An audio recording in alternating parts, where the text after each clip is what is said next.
അപ്പോൾ നിങ്ങൾ maximum 4K അല്ലെങ്കിൽ നല്ലൊരു തിയേറ്ററിൽ ഇരുന്ന് കാണാൻ ശ്രമിക്കും. Hello, welcome back guys. എല്ലാവർക്കും സുഖമാണെന്ന് കരുതുന്നു. അപ്പം ഞാനൊരു സിനിമ കാണാൻ വേണ്ടി പോവാണ്.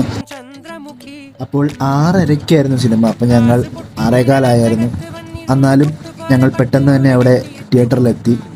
പിന്നെ തിയേറ്ററിൻ്റെ താഴെയായിരുന്നു പാർക്കിംഗ്. അപ്പോൾ പാർക്കിങ്ങിൽ വണ്ടിയും വെച്ച് ലിഫ്റ്റും കയറി. ഒരു ടിക്കറ്റിന് 150 ആയത്. അപ്പം നിങ്ങളുടെ നാട്ടിൽ എത്രയാണെന്ന് കമൻറ്റ് ചെയ്തേക്കണേ. എൻ്റെ ഫ്രണ്ട് എന്നോട് പറഞ്ഞു നല്ലൊരു മൂവിയാണെന്നാണ് പറഞ്ഞത്. അപ്പോൾ നമുക്ക് എങ്ങനെയുണ്ടെന്ന് നോക്കാം. ഞാൻ ഫേമസ് ആയിട്ടുള്ള യൂട്യൂബേഴ്സിൻ്റെ റിവ്യൂസ് ഒന്നും കാണാണ്ടാണ് കയറി ചെന്നത്.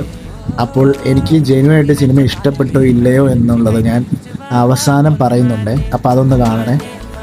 പിന്നെ ഇതാണ് എൻ്റെ കൂട്ടുകാരൻ. ഇവൻ്റെ കൂടെയാണ് സിനിമ കാണാൻ പോയത്.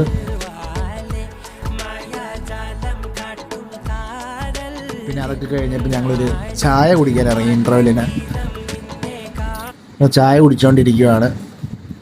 പിന്നെ അപ്പം സിനിമയും തീർന്നു. അപ്പം ഞാൻ റിവ്യൂ പറയുന്നതൊന്ന് കേൾക്കാം എന്താണ്. നമ്മളിപ്പോൾ ചത്ത ബച്ച മൂവി കണ്ടിട്ട് നമ്മളിപ്പോൾ ഇറങ്ങിയുള്ളൂ. അതിൻ്റെ അകത്ത് 3 ക്യാരക്ടേഴ്സ് ഉണ്ട്. വൈശാഖ്, അർജുൻ അശോകൻ, റോഷൻ മാത്യു. ഇവർ 3 പേരും ഒന്നിനൊന്നിന് മെച്ചമായിട്ടാണ് പെർഫോം ചെയ്തിരിക്കുന്നത്. പിന്നെ അതിൻ്റെ ക്ലൈമാക്സ് ഫൈറ്റ് എന്നൊക്കെ പറഞ്ഞു കഴിഞ്ഞാൽ നമ്മൾ WWE കാണൂലേ, അതൊക്കെ സിനിമയിൽ 4K ഇട്ട് കാണുന്ന പോലെ ആയിരിക്കും. പിന്നെ അവസാനം ഒരാൾ വരുന്നുണ്ട് മോനെ, അയാളാണ് മെയിൻ.